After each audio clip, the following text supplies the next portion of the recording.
Agar lebih barokahnya, marilah kita buka dengan bersama-sama melafazkan al-basmalah. Bismillahirrahmanirrahim. Selanjutnya kepada jamaah sekalian dipersilahkan untuk membuka mushafnya. Kita bertadarus bersama surah Al-Baqarah ayat 145.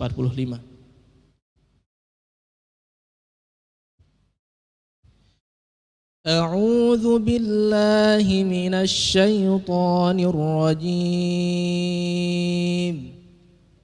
أعوذ بالله من الشيطان الرجيم بسم الله الرحمن الرحيم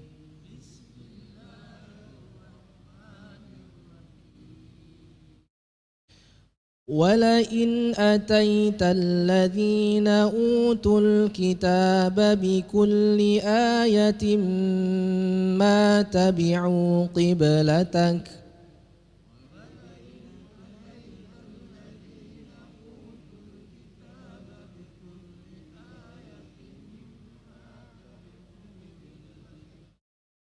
وما أنت بتابع قبلتهم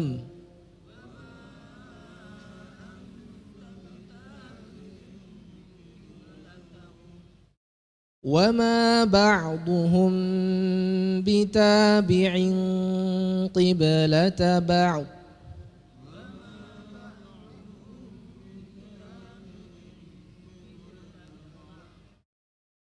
ولئن اتبعت أهواءهم من بعد ما جاءك من العلم إنك إذا لمن الظالمين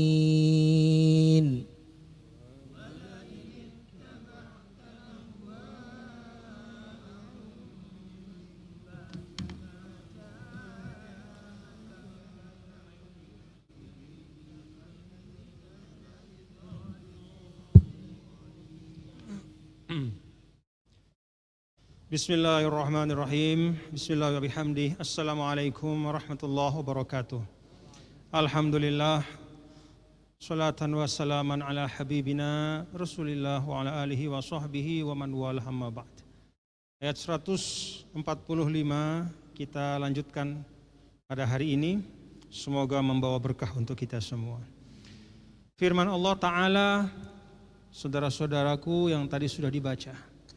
A'udzu billahi minasyaitonir rajim. Bismillahirrahmanirrahim.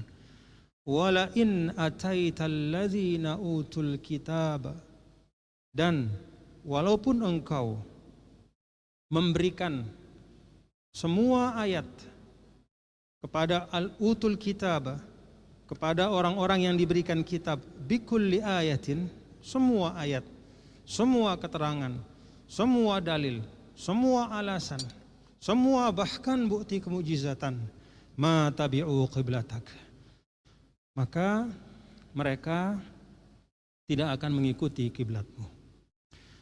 Wa ma anta bitabi'in qiblatahum, dan engkau pun, wa ma anta, engkau pun wahai Muhammad, tidak akan bitabi'in, mengikuti qiblatahum. Wa ma ba'duhum bitabi'in qiblata ba'd, dan sebagian mereka juga tidak akan mengikuti kiblat sebagian yang lain. Wala in ittaba'ta ahwa'ahum, wala in, dan jika ittaba'ta, engkau mengikuti ahwa'ahum, beragam keinginan mereka, hawa nafsu mereka, mim ba'di ma ja'aka minal ilm, mim ba'di, setelah datang kepadamu, sampai kepadamu, minal ilm, yaitu ilmu, kebenaran. Innaka idzal laminaz zalimin, kalau engkau mengikuti keinginan mereka padahal kebenaran telah datang kepadamu, artinya keinginan mereka itu bertentangan dengan kebenaran yang telah tiba padamu. Innaka idzal laminaz zalimin, sungguhnya engkau termasuk orang yang zalim. Saudara-saudara, ayat ini masih dalam jalur ya, yang terkait dengan tahwilul qiblah atau pemindahan kiblat dari Masjidil Aqsa ke Ka'bah. Banyak keberatan pada saat itu, khususnya dari ahlul kitab, orang-orang Yahudi yang dulu di Madinah itu cukup banyak jumlahnya, mereka keberatan. Lalu menggosip, lalu menggibah, lalu memfitnah. Jadi mulai dari bisik-bisik, lama-lama Nabi difitnah. Ya, bahwa Nabi besar Muhammad sallallahu alaihi wasallam ini bukan benar-benar Nabi. Karena kalau dia benar Nabi, maka dia harusnya tetap menghadap ke Masjidil Aqsa. Nah, di ayat sebelumnya itu kita sudah baca ya, bahwa justru ya, kalau mereka jujur terhadap isi kitab mereka, maka di dalam Taurat itu ada keterangan bahwa kiblat dari Nabi akhir zaman itu adalah ke Ka'bah. Nah, karena itu dalam ayat ini ada beberapa hal Bapak-bapak dan Saudara ya. Pertama, wala in ataital ladzina utul kitaba bikulli ayatin ma tabi'u qiblatak. Di sini ada penegasan dari Allah Subhanahu wa taala kepada Nabi yang mulia, Nabi besar Muhammad sallallahu alaihi wasallam, sekaligus pelajaran kepada kita. Pelajaran kepada kita bahwa tugas kita itu memang bukan memastikan, apalagi memaksa orang untuk mengikuti agama kita. Jadi tugas Nabi itu bukan supaya semua itu harus yattabi', mengikut. Ya. Karena memang sunnatullah, mau 1001 dalil, mau beragam mukjizat, kalau memang tidak dapat hidayah nggak bisa ikut. Gitu. Jadi ditegaskan di sini supaya konsep kita dalam berdakwah itu bisa tepat. Ya. Jadi bapak-bapak, saudara-saudara kita semua, ya, kalau kita sebagai seorang muslim, ya, lalu kemudian dimuliakan oleh Allah Subhanahu wa taala, katakanlah kemudian punya kemampuan untuk berdakwah. Ya. Dan sesungguhnya setiap kita kan ada ruang untuk berdakwah. Maka harus kita ingat ya, bahwa dakwah itu bukanlah ya, memastikan supaya mereka mengikut kita, apalagi memaksa, tidak. Tapi dakwah itu adalah menyampaikan kebenaran. Menyampaikan kebenaran. Karena bapak-bapak dan saudara sekalian, kalau kita memahami dakwah sebagai menyampaikan kebenaran dan ajakan kepada kebaikan, maka kalau ada orang yang tidak ikut dan tidak mendengar, kita tidak kecewa. Kita tidak berkecil hati. Dulu bahkan Rasulullah SAW pun sering diingatkan oleh Allah. Jadi Nabi itu saking sayangnya sama umat, itu ingin betul supaya ayolah semua. Maka diingatkan oleh Allah, fala'allaka bakhi'un nafsaka Allah fala'allaka bakhi'un nafsaka ala atharihim illam yu'minu bihadzal hadithi asafa. Kan ada dalam Al-Kahfi ya. Jangan sampai engkau wahai Muhammad bakhi'un nafsaka, bahkan sampai menyalahkan dirimu. Illam yu'minu bihadzal hadithi asafa ala atharihim illam yu'minu bihadzal hadithi asafa. Jangan kamu salahkan dirimu wahai Muhammad, jangan kamu kecil hati. Sudah kamu sampaikan, ya sudah, itulah tugasmu. Kalau mereka ala asarihim illam yu'minu, tetap tidak mau beriman, ya nggak usah sedih, nggak usah putus asa, tetap saja sampaikan. Nah, jadi ini penyemangat buat orang yang berdakwah. Ya, sekaligus juga adalah pengingat untuk tidak melampaui batas. Jangan misalnya kalau kita berdakwah, terus kemudian kok rasanya tidak ada respon yang baik, lalu kita marah misalnya. Itu hati-hati. Ya. Lalu kita pakai kata yang kasar. Nah, itu hati-hati. Jadi kita harus ingat ya, maqamud da'wah laisat maqama ikrohin wala ijbarin wa innama maqama tablighin. Jadi yang namanya dakwah itu bukanlah pemaksaan, bukanlah menggunakan kekerasan, tidak, tapi maqama tabligh, menyampaikan. Itu yang pertama ya. Jadi ini hal yang penting betul ya, supaya konsep ini betul-betul jelas, clear ya, bahwa dakwah itu adalah menyampaikan. Sehingga tidak berkecil hati, juga kalau berhasil tidak sombong ya. Misalnya ada berhasil, wah banyak ikut dakwahnya, wah berarti saya hebat, bukan. Yang memberikan hidayah itu Allah, Anda hanya menyampaikan saja. Jadi ini jadi pengaman kita ya. Untuk satu sisi tidak merasa berkecil hati kalau orang tidak mendengar, atau merasa sombong kalau orang misalnya mendengar gitu ya. Dan juga tidak melampaui batas kita ya. Tugas Allah kita ambil ya, hak Allah, prerogatif Allah kita mau ambil rampas, yaitu memberi hidayah. Sehingga kalau ada orang tidak ikut kita marah, jangan. Ad-da'i huwal muballigh ya. Seorang dai adalah orang yang menyampaikan kebenaran. Kemudian yang kedua dari ayat ini juga kita bisa ambil ya, wa ma anta bitabi'in qiblatahum. Jadi bagian ayat ini kata para ulama bentuknya itu berita, dan engkau pun Muhammad tidak mengikuti kiblat mereka ya. Nabi Muhammad kiblatnya ke Ka'bah bersama dengan umat Islam. Orang-orang Yahudi itu kiblatnya ke ke Baitul Maqdis ya. Kalau sekarang ke tembok ratapan istilahnya, di sana mereka itu beribadah. Wa ma anta bitabi'in qiblatahum, engkau Muhammad tidak mengikuti kiblat mereka. Ini berita, tapi kata ulama, ayat ini sesungguhnya artinya adalah perintah. Apa arti ayat ini? Apa kandungannya? La tattabi' qiblatahum. Jangan engkau ikuti kiblat mereka. Nah, jadi pelajaran kedua dari ayat ini adalah dalam hal yang menyangkut akidah, jangan ikut-ikutan sama orang.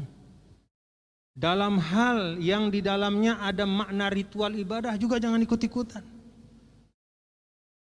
Yang namanya akidah dan ritual ibadah itu khusus. Bahasa kita eksklusif. Ya. Sembahyang 5 waktu itu ya punya umat Islam. Ya.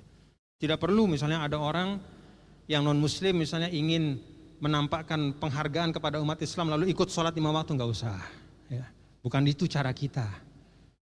Cara kita menghormati satu sama lain. Atau sebaliknya, seorang muslim karena dia istilahnya toleran gitu ya, lalu kemudian dia masuk ke gereja, pada saat di gereja itu sedang ada misa ibadah, dia duduk di sana ikut. Bukan begitu. Jadi dalam hal ya, ritual ibadah. Terlebih-lebih dalam hal akidah. Ya, itu la tattabi, jangan ikut-ikutan. Kita sudah punya ya. Ada pegangan kita, udah pegang aja itu. Nah, kecuali dalam hal-hal yang sifatnya perkembangan ya. Perkembangan kemasyarakatan ya. Perkembangan kemasyarakatan. Ya, kayak arsitektur, kemudian rumah-rumah, juga pakaian ya. Kalau misalnya jas ini dulu yang menemukannya bukan umat Islam misalnya kan. Ini kan kebiasaan di barat ya dulu ya. Tapi dia tidak ada arti ritualnya ya, tidak ada mengandung makna ibadah di sini. Ini baju saja. Tidak ada juga mengandung makna akidah di sini. Ini hanya baju, bentuk baju. Maka selama menutup aurat, layak, pantas, silakan. Kubah ini bukan umat Islam yang pertama bikin ya. Jadi masjid zaman Rasul itu tidak ada kubahnya. Tapi kenapa di mana-mana di seluruh negara Islam sekarang banyak kubah? Ya itulah. Kubah itu melambangkan sesuatu yang bagus ya.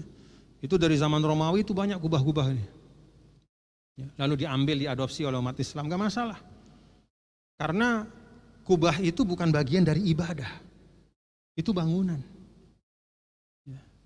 Yang bagian ibadahnya apa? Ya sholat kita di dalamnya ini sekarang. Jadi tidak masalah. tiang-tiang besar itu gaya arsitektur Romawi apa, enggak masalah, silahkan aja. Mau buat rumah misalnya, gayanya gaya mana misalnya, gaya Afrika, gaya mana, silahkan aja. Ya, itu perkembangan. Jadi ketika Rasul menyampaikan man tasyabbaha biqaumin fahuwa minhum, ya, barang siapa yang menyerupai satu kaum maka dia adalah bagian dari mereka, adalah utamanya pada hal yang terkait dengan akidah dan hal yang mengandung nilai ibadah. Tapi kalau sendal, ya, sekarang kan sendal macam-macam tuh ya. Kalau sendal zaman Nabi kan na'lun, ya, na'lun itu kan ada sifatnya di dalam kitab-kitab sirah itu, ya. Ada sifatnya kayak begini, kayak begini. Kan enggak seperti itu sendal kita sekarang. Sendal kita yang sekarang ini kayak apa? Ya entah siapa yang bikin dulu. Bukan umat Islam, entah siapa, pokoknya sudah kita terima aja sekarang.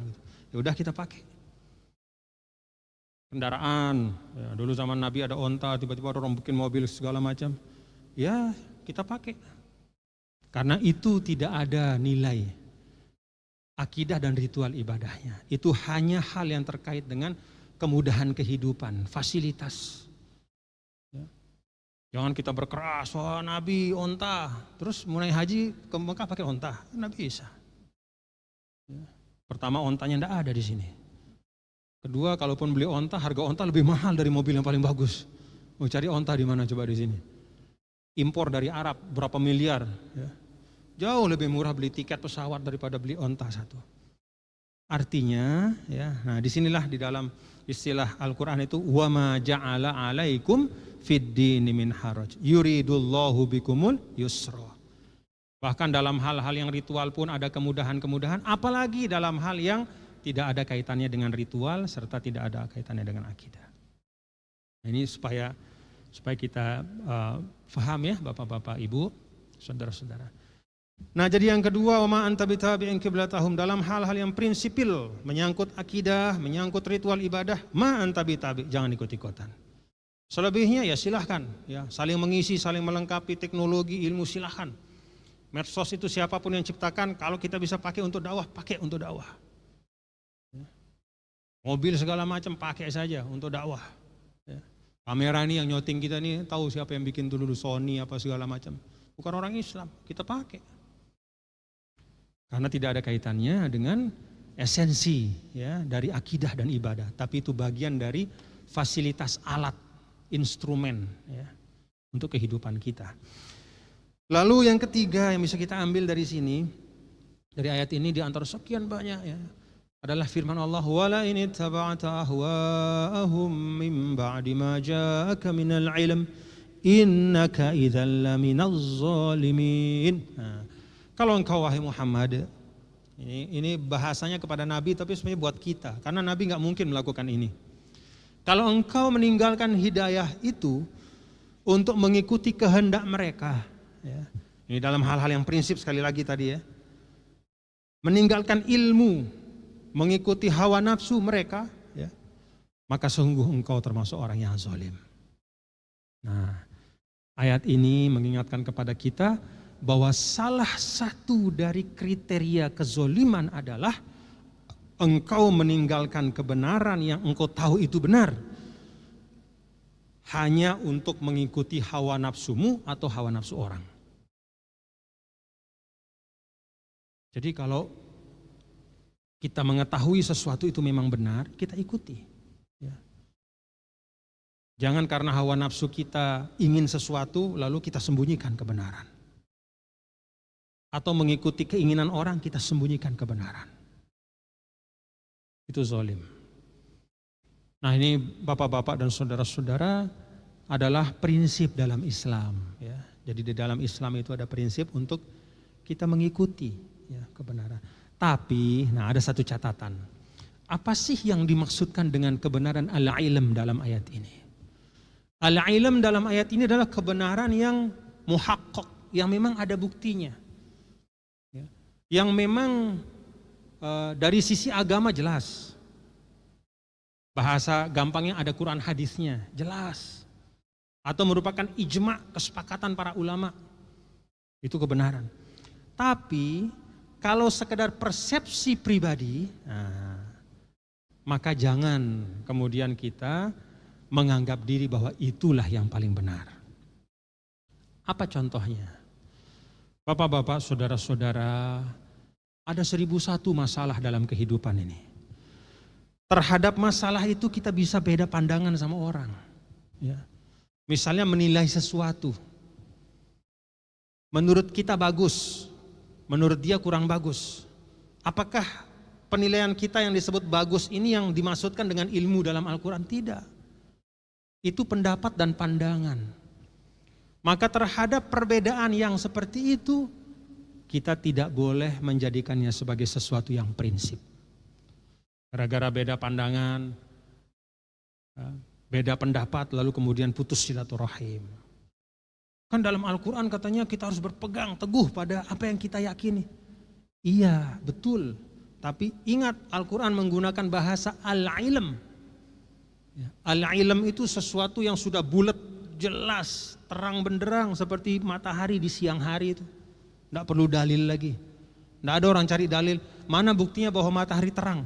Tidak ada orang sehat mencari bukti matahari itu terang. Karena dia lihat sendiri kan. Kalau ada orang cari bukti bahwa matahari itu terang, mana buktinya? Berarti matanya kurang sehat itu. Jadi ilmu yang dimaksudkan adalah sesuatu yang hak, yang nyata, yang benar, yang terbukti, yang kokoh. Di antaranya yang memang nas Al-Quran hadisnya jelas. Tapi kalau pandangan-pandangan yang kita ambil sebagai kesimpulan bagi diri kita terhadap suatu masalah, lalu orang lain berbeda pendapat, tidak boleh kita keras-kerasan. Dalam arti ini kan kita harus konsekuen. Kalau sudah benar maka benar. Bukan itu maksudnya. Kalau hal-hal yang berupa perbedaan pandangan, ya, dalam penilaian, entah itu masalah-masalah apapun lah ya, tentang orang, tentang sesuatu, kita harus berlapang dada. Itu prinsip dalam Islam. Nah, bahkan dalam hal agama pun, ya, ketika suatu masalah itu tidak ada dalilnya yang qat'i sehingga ulama berbeda pendapat, tidak boleh kita yang memegang satu pendapat ulama kemudian menyalahkan pendapat yang lain. Misalnya, ya, yang mana sesungguhnya yang paling afdol secara hakiki bentuk kita bersedekap dalam sholat? Kan gak ada yang tahu secara hakiki, secara 100% kan gak ada. Masing-masing ulama berijtihad berdasarkan hadis yang sampai kepada dia. Maka kalau Hambali di atas, di dada begitu kan sedekapnya kan begitu. Kalau Syafi'i di pusar begini rata. Kalau Hanafi di bawah, pusar.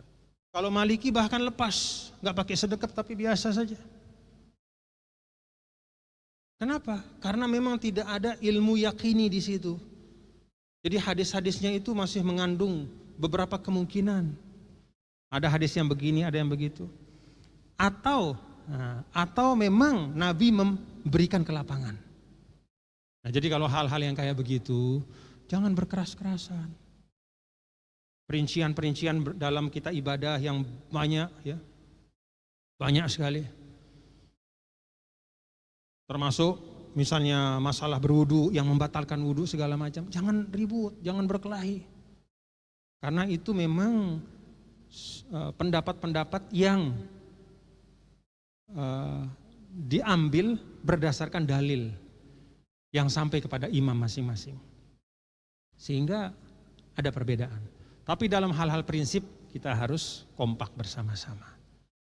Nah, jadi yang ketiga yang dapat kita ambil dari ayat ini adalah pengingat bagi kita, ya, bapak-bapak saudara, bahwa dalam hal-hal prinsip, ilmu-ilmu yang pokok-pokok keimanan, keislaman itu kita gak boleh berbeda. Ya memang kita satu, ya.